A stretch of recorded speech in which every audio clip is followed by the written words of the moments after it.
Welcome to inspire physics classes friends.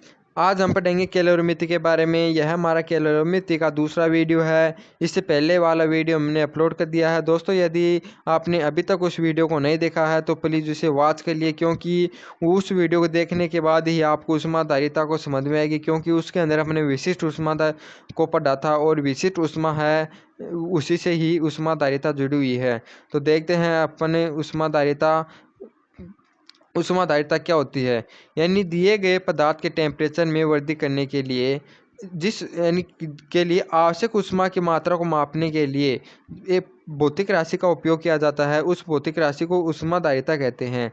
यानी कोई वस्तु है, उसके टेम्परेचर में परिवर्तन करने के लिए जितनी ऊष्मा की आवश्यकता होती है, उस ऊष्मा का मापन करने के लिए जिस भौतिक राशि का उपयोग किया जाता है उसे कहते हैं अपन ऊष्माधारिता। यानी माना कि कोई वस्तु है, उसके टेम्परेचर में डेल्टा थीटा परिवर्तित करते हैं तो उसे क्यू ऊष्मा की आवश्यकता होगी। यानी क्यू ऊष्मा की आवश्यकता होती है। तो जो ऊष्माधारिता होती है वो होती है हमारी C बराबर क्यू अपॉन डेल्टा थीटा। यानी जितनी ऊष्मा की आवश्यकता होती है और जो टेम्परेचर में परिवर्तन होता है उसके अनुपात को अपन क्या कहते हैं, ऊष्माधारिता। इससे अपन क्या करते हैं कि जो ऊष्मा होती है इसका मान ज्ञात करते हैं इस ऊष्माधारिता के द्वारा। तो इसकी डेफिनेशन यही निकल कर आती है, दिए गए पदार्थ के टेम्परेचर में वृद्धि करने के लिए आवश्यक ऊष्मा की मात्रा को मापने के लिए जो राशि होती है उसे ही अपन ऊष्माधारिता कहते हैं। अब है, यदि कोई पदार्थ क्यों, यानी किसी पदार्थ जो क्यों है, पदार्थ के अंदर डेल्टा थीटा परिवर्तित करने के लिए आवश्यक ऊष्मा की मात्रा हो तो हमारी ऊष्माधारिता होगी वो होगी C बराबर क्यू अपॉन डेल्टा थीटा। यानी C बराबर क्यू अपॉन डेल्टा थीटा, ये हमारी C ऊष्माधारिता है, क्यू ऊष्मा है और डेल्टा थीटा ताप में परिवर्तन है।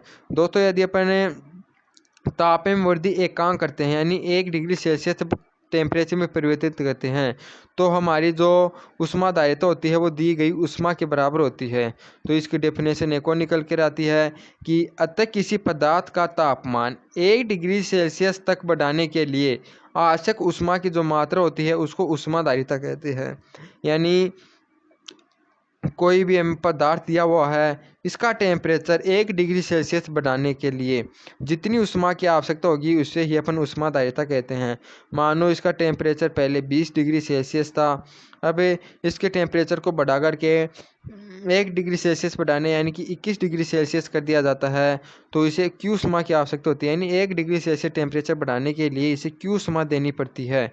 तो ये जो क्यू ऊष्मा होती है यही हमारी ऊष्माधारिता होगी। यानी कि ऊष्माधारिता क्या होगी, C बराबर हो जाएगी हमारी क्यू। यानी 1 डिग्री सेल्सियस बढ़ाने पर जितनी ऊष्मा की आवश्यकता होती है वही हमारी विशिष्ट ऊष्माधारिता कहलाती है। अब है दोस्तों विशिष्ट ऊष्माधारिता का मात्रक। देखिए दोस्तों, इसका जो फॉर्मूला है अपन याद करते हैं वही होता है क्यू अपॉन डेल्टा थीटा। तो इस फॉर्मूले से यदि इसकी विमा निकाली जाए तो इसका इकाई निकाली जाए तो ऊष्मा की इकाई होती है जूल, और जो हमारी टेम्परेचर की इकाई होती है वो होती है केल्विन। तो इसका जो इकाई निकल कर आएगी जूल पर केल्विन या जूल केल्विन इनवर्स। और सीजीएस पद्धति में यदि निकालते हैं तो सीजीएस पद्धति में जूल, ये जो ऊष्मा का जो मात्रक होता है वो होता है कैलोरी, और टेम्परेचर का लेते हैं अपन सेल्सियस, तो हो जाएगा केल्विन सेल्सियस इनवर्स। और इसकी यदि विमा निकालनी हो तो इसकी विमा भी इसी सूत्र से निकाल लेंगे। यानी जो हमारी ऊष्मा की विमा होती है M1L2T-2, इसके अंदर टेम्परेचर की विमा होती है यानी केल्विन। इसका भाग देने पर या इससे डिवाइड करने पर जो विमा निकल कर आएगी वही हमारी विशिष्ट, यानी कि जो ऊष्माधारिता है, ऊष्माधारिता की विमा होगी ML2T- यानी T2 OK -1। यानी ये ऊष्मा की होती है, इसका टेम्परेचर में का डिवाइड कर देते हैं तो हमारी ऊष्माधारिता की विमा निकल कर आ जाती है।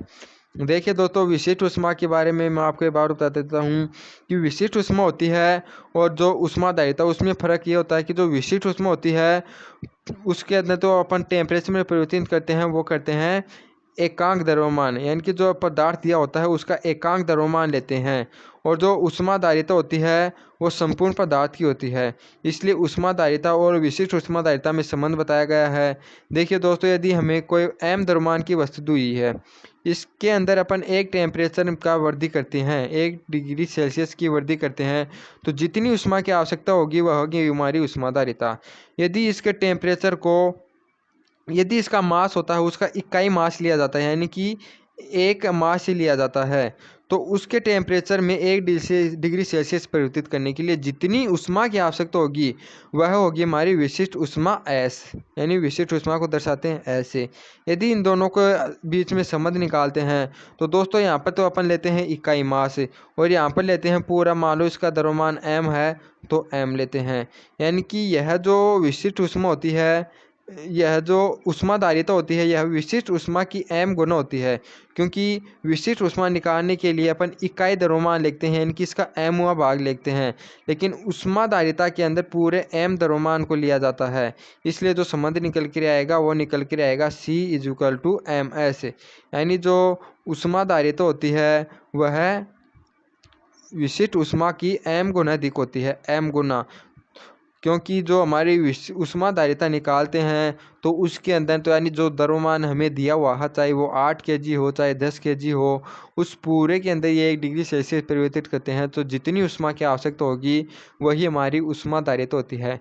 लेकिन विशिष्ट ऊष्मा के अंदर ओनली उसका 1 kg भाग लिया जाता है, यानी कि यदि 8 kg हो तो ओनली उसका 1 kg लिया जाएगा, तो उसके टेम्परेचर में परिवर्तित करने के लिए जितनी ऊष्मा की आवश्यकता होगी वही हमारी विशिष्ट ऊष्मा होगी। तो हम कह सकते हैं जो ऊष्माधारिता होती है वो विशिष्ट जो ऊष्मा होती है उसकी m गुना अधिक होती है। तो जो फॉर्मूला निकल कर आएगा वो हमारा ये होगा C=ms। अब है जल तुल्यांक। जल तुल्यांक क्या होता है? किसी वस्तु का जल तुल्यांक जल का वह द्रव्यमान है जिसका ताप 1 डिग्री सेल्सियस बढ़ाने के लिए आवश्यक ऊष्मा द्वारा उस वस्तु का ताप 1 डिग्री सेल्सियस से बढ़ाया जा सके।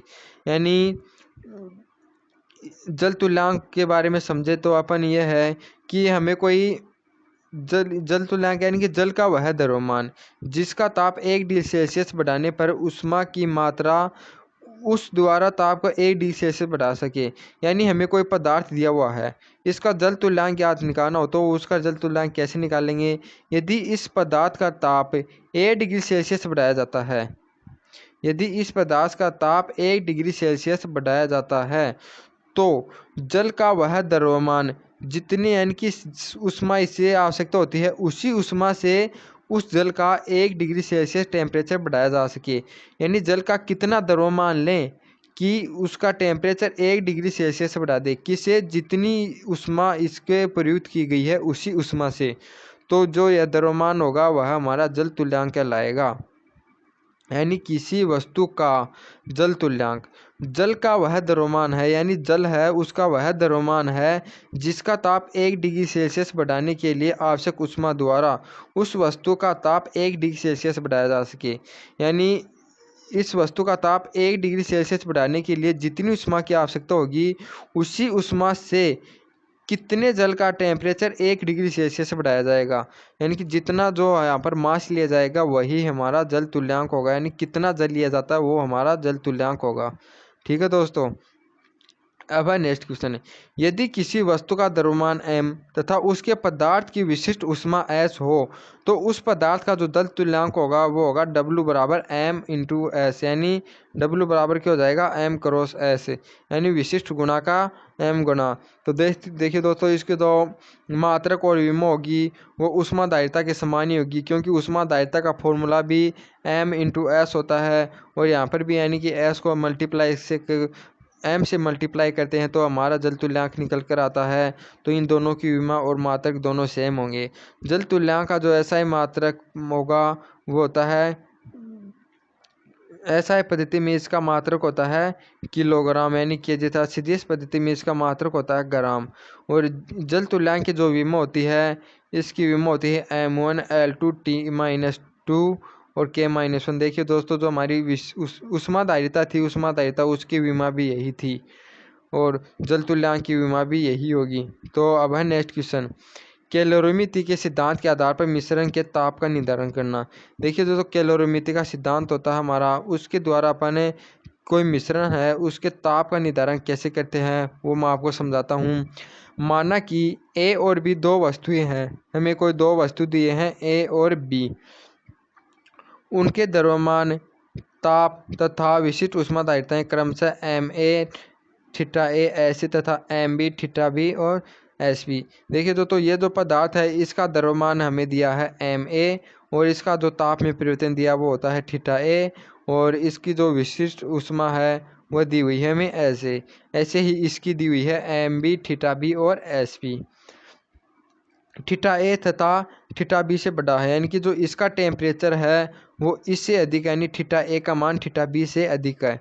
दोनों वस्तुओं को संपर्क में रखने पर अंतिम ताप थीटा डिग्री सेल्सियस होता है। देखिए दोस्तों, यदि दोनों को मिलाया जाता है तो इसका टेम्परेचर अधिक है इसका कम है, तो ऊष्मा क्या होगी, इस वस्तु से इस वस्तु की ओर स्थानांतरित होगी, यानी ऊष्मा का ट्रांसफर होगा इस वस्तु से इस वस्तु की ओर। तो इस वस्तु का टेम्परेचर तो कम हो जाएगा, मान लो कि इसके टेम्परेचर परिवर्तन होता है डेल्टा थीटा, यानी कि जो हमारा इसका टेम्परेचर कम होकर हो जाएगा थीटा और इसका टेम्परेचर बढ़कर हो जाएगा थीटा, यानी कि दोनों का टेम्परेचर थीटा होने पर ये जो ऊष्मा का स्थानांतरण हो रहा है वो रुक जाएगा, यानी कि दोनों यानी कि जो साम्य अवस्था में आने पर इनका जो तापमान हो जाता है वो थीटा। अब देखते हैं दोस्तों कि जो हमारी वस्तु ए है उसका टेम्परेचर थीटा ए से गिरकर थीटा तथा बी का थीटा बी से बढ़कर थीटा हो जाता है, क्योंकि हमारी जो ये वस्तु थी ए वाली इसका टेम्परेचर अधिक था और इसका कम था। ऊष्मा का जो स्थानांतरण हो रहा था वो इस वस्तु से इस वस्तु के अंदर हो रहा था, तो इसका जो टेम्परेचर है उसके अंदर कमी होगी क्योंकि यह ऊष्मा का उत्सर्जन कर रहा है, यानी ऊष्मा को त्याग रहा है। और ये जो थीटा बी वस्तु है हमारी थीटा बी टेम्परेचर वाली, उसके टेम्परेचर में वृद्धि होगी क्योंकि यह ऊष्मा को ग्रहण कर रही है।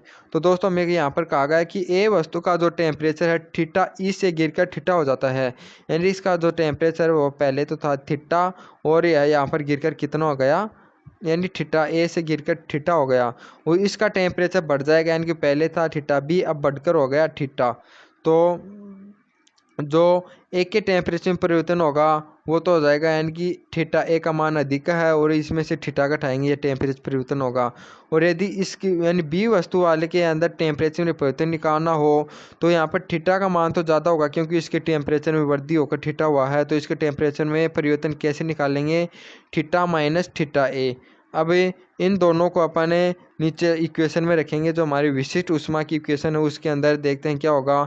यदि वस्तु ए द्वारा दी गई ऊष्मा, यानी दोस्तों वस्तु ए द्वारा दी गई ऊष्मा क्या होती है, एम ए ऐसे डेल्टा ए। ये हमें आपको पहले वीडियो में इस फॉर्मूला ड्राइव किया था उसी में इसका मान रखा गया है, क्योंकि जो दी गई ऊष्मा होती है क्यू बराबर होती है एम एस डेल्टा टी, यानी कि किसी वस्तु के टेम्परेचर में डेल्टा टी परिवर्तन करने के लिए जो आवश्यक ऊष्मा होती है उसका फॉर्मूला ये होता है एम एस डेल्टा टी। तो उसी के अंदर रखा गया है कि ए द्वारा दी गई ऊष्मा बराबर हो जाएगा एम एस ए और ताप में परिवर्तन। इसी प्रकार वस्तु बी द्वारा दी गई ऊष्मा ये हो जाएगी। अब देखिए जो हमारा कैलोरीमिति का सिद्धांत होता है वो हमें यही बताता है कि किसी दो वस्तुएं हैं उनको यदि अपन मिला देते हैं तो उसके अंदर ए वस्तु द्वारा त्यागी गई जो ऊष्मा होती है दूसरी वस्तु द्वारा जो ग्रहण की गई ऊष्मा के बराबर होती है, यानी कि जो इसके द्वारा दी गई ऊष्मा और इसके द्वारा ली गई ऊष्मा आपस में बराबर होती हैं। तो उसके द्वारा जो ये ऊष्मा तो यहाँ पर तो दी गई है और यहाँ पर ली गई है, तो इन दोनों ऊष्माओं को बराबर रखा गया है यानी इक्वल रख देंगे। फिर यदि इस इक्वेशन को अपन सोल्व करते हैं तो हमारा जो थीटा बराबर निकल कर आता है वो आएगा एम ए ऐसे theta M B S B theta B upon M A S B और एम बी एस बी। दोस्तों इससे अपने जो हमारा जो टेम्परेचर होता है जो रिजल्टेंट टेम्परेचर होता है उसको निकाल सकते हैं, यानी कि इस पर बेस बहुत सारे क्वेश्चन पूछे जाते हैं। क्वेश्चन ऐसे पूछे जाते हैं कि दो वस्तुएं हैं ए और बी, हमें इसका भी टेम्परेचर दे देगा और इसका विशिष्ट जो ऊष्मा है उसका मान देगा और इसका मास, ऐसे ही इसके तीनों मान दे देगा, विशिष्ट ऊष्मा, इसका मास और इसका टेम्परेचर। यदि इन दोनों को मिलाने के बाद जो इनके दो एक लिक्विड बनेगा, उनका जिसका जो टेम्परेचर होगा उसका मान निकालना होगा।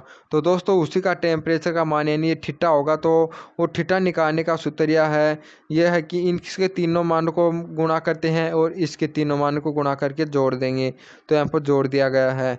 फिर इसके मास और विशिष्ट ऊष्मा और इसके मास और विशिष्ट ऊष्मा के गुणन को जोड़ करके दोनों को आपस में मल्टीप्लाई कर देते, यानी कि दोस्तों इसका जो टेम्परेचर निकालेंगे वो यानी कि पहले दो वस्तुएं हैं, इसके जो तीन मान दिए होंगे इन तीनों मानों का मल्टीप्लाई करेंगे, यानी विशिष्ट ऊष्माधारिता, मास और उसके टेम्परेचर में यानी उसका टेम्परेचर। ऐसे ही इसका मास, विशिष्ट ऊष्मा और टेम्परेचर तीनों मानों को गुणा करेंगे और इसके तीनों मानों को मल्टीप्लाई करेंगे, उनको जोड़ देंगे।